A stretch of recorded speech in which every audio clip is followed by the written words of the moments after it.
Hello friends, welcome to my TET class. Friends, आज हम देखेंगे त्रिभुज पे आधारित कुछ कॉन्सेप्ट हैं जिन्हें हम समझेंगे। पीछे मैंने कई सारे क्वेश्चन डाले थे त्रिभुज के, तो वहाँ पे एक कमेंट्स था, एक क्या कई सारे कमेंट्स थे कि मैम यहाँ पे जो जोड़ने और घटाने का प्रोसेस है वो कैसा है, एक बार इसको थोड़ा सा और अच्छे से समझा दीजिए। तो मैं यहाँ पे ये आप देख रहे हैं प्रश्नों के माध्यम से एक अभ्यास पुस्तिका है जहाँ से मैं इस तरह के क्वेश्चन को उठाकर लाई हूँ आपके लिए। यहाँ पे आपको इस त्रिभुज में एक कोण दिया होता है, आपसे दो कोणों का मान पूछा जाता है, कभी दो कोण दिए होते हैं, एक कोण का मान पूछा जाता है, तो वो कैसे आप निकालेंगे। तो देखिए, त्रिभुज चाहे आपका कैसा भी हो, जैसे मैंने आपको बताया था त्रिभुज को हम दो भागों में दो तरीके से पहले बांटते हैं। कैसे? एक तो कोण के आधार पर और दूसरे भुजा के आधार पर।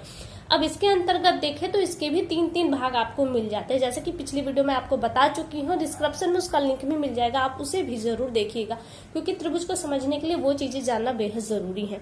जब आप इन चीजों को जान लेते हैं तो चाहिए आपका कोई सा भी कोण के आधार पर त्रिभुज बना हो और चाहे भुजा के आधार पर, आपके जो भी त्रिभुज आपके सामने होगा उन तीनों कोणों में, अब देखिए त्रिभुज में तीन कोण बन रहे हैं, तो इन तीनों कोणों का जो योग होगा वो 180 अंश ही होगा। चाहे इसमें कोई समद्विबाहु त्रिभुज हो या विषमबाहु त्रिभुज हो या समबाहु त्रिभुज हो, इन तीनों त्रिभुजों में जो कोणों का मान होगा वो 180 अंश ही होगा। जैसे आप यहाँ पे देखिए, यहाँ पे दिया है 75, 65 और 40, इनको आप जोड़ दीजिए। 75, 65 और 40 उनको आप जोड़ेंगे तो आपको 180 अंश ही मिलेगा, इससे कम या ज्यादा नहीं मिलेगा। लेकिन बात ये है कि मान लीजिए आपसे ये 40 अंश का कोण छुपा दिया गया और आपसे पूछा जा रहा है कि ये तीसरा कोण, मतलब हमने जो कोण सी छुपा रखा है ये कितने अंश का है, तो आप क्या करेंगे? 75 और 65 को जोड़ देंगे। 75 और 65 को यहाँ पे आप जोड़ दीजिए, 5 और 5 10 की 0 हो गया, यहाँ पे 7 और 7 14, कितना हो गया? 140 अंश आ गया। हमने जब इन दो कोणों को जोड़ा तो इन दोनों का योग कितना आया? 140 अंश आया। और कितना होना चाहिए तीनों कोणों का योग? 180 अंश। अगर दो कोणों का मान 140 अंश है तो 180 अंश जो तीनों कोणों का योग है, अगर 180 में से हम 140 माइनस कर देंगे तो हमें क्या मिलेगा? आप जानते हैं 40 मिलेगा, और आप देख रहे हैं कि यहाँ पे 40 कोण का मान दिया हुआ है।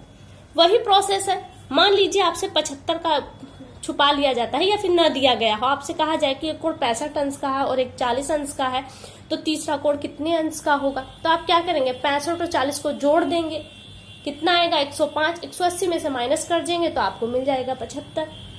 जैसे कि एक प्रश्न बनता है, यहाँ पे दे कि आपकी एक त्रिभुज है जिसकी दो भुजाएं बराबर हैं, तो जिस त्रिभुज की दो भुजाएं बराबर होंगी उसके कोण भी, जो दो कोण होंगे वो बराबर होंगे।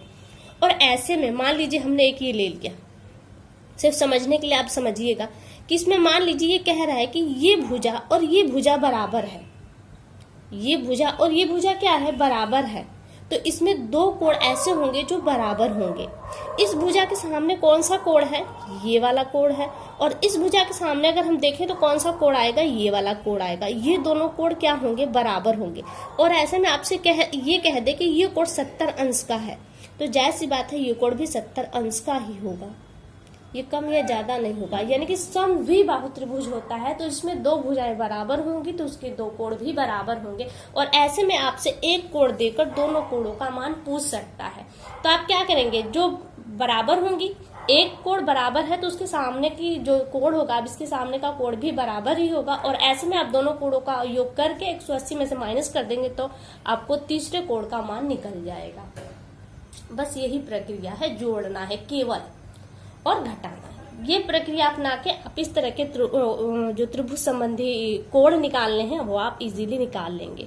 अब देखिए यहाँ पे एक और आता है आपका, ये है समांतर रेखा पर आधारित। अगर आप त्रिभुज को पूरी तरह से समझ चुके हैं तो एक तिर्यक रेखा पर आधारित प्रश्न होता है, आप इसे समझ जाएंगे तो इसी के समानांतर, इसी चाहे इस रेखा के समानांतर कह लीजिए या इस रेखा के समानांतर एक और लाइन खींच के आपको ये कॉन्सेप्ट दे दिया जाता है। आप इसे समझ चुके हैं तो ये आपके लिए भी इजी है, इसमें भी कोई कुछ भी दिक्कत वाली बात नहीं है। चलिए आइए एक और चीज हम देख लेते हैं, प्रश्नों को इसी तरह से एक और प्रश्न को समझते हैं हम। यहाँ पे देखिए एक और प्रश्न है, ये देखिए प्रश्न को एक बार पढ़ते हैं हम। यहाँ पे दी गई आकृति में यदि त्रिभुज APC, A, P और C, ये यानी कि ये जो त्रिभुज है समानांतर है किसके? एक ये त्रिभुज है इसके समानांतर है, तो BPC का मान ज्ञात कीजिए। BPC का मान ज्ञात कीजिए, यानी कि आपसे ये पूछा जा रहा है। क्या आप निकाल सकते हैं? निकाल लेंगे। कैसे? पहले आप त्रिभुज के कॉन्सेप्ट को देखिए। आप देखिए कि एक बिंदु पे कितने अंश का कोण बनता है। एक बिंदु पर 360 अंश का कोण बनता है। इसे हाफ कर दे, यानी कि एक पड़ी रेखा पर अगर एक बिंदु पे हम कोई कोण बनाए, अगर ये इतना बनेगा और ये कितने का बनेगा, ये 180 अंश का। यही 2 पॉइंट ही हैं जिससे आप इस तरह के सवालों को सॉल्व कर लेंगे। अब आप सोच रहे हैं कि यहाँ त्रिभुज के अंदर का तो आपने जान लिया कैसे निकलेगा। आप इन दोनों का योग कर देंगे, 180 में से माइनस कर देंगे तो आपको ये मिल जाएगा। लेकिन अब इसका मान कैसे निकलेगा? तो ये ध्यान दीजिए कि जब आप इसका मान निकाल लेते हैं, हम निकाल भी लेते हैं यहाँ पे 30 और 30 35 है, यहाँ पे 60 65 कितने का है? ये आपके दोनों कोण कितने के हो गए? 165 का, सॉरी 65 का, 100 नहीं सिर्फ 65 का। और कितने में से माइनस करेंगे? 180 में से आप माइनस कर देंगे तो आपको क्या मिलेगा? 10 में से 5 गया 5 और यहाँ पे 1 और 1, यानी 115 अंश का। ये कोण कितने अंश का है? 115 अंश का। आप जानते हैं कि एक पड़ी रेखा पर एक बिंदु पर कितने अंश का कोण बनता है? एक पड़ी रेखा पर एक बिंदु पे कितने अंश का कोण बनता है? 180 अंश का।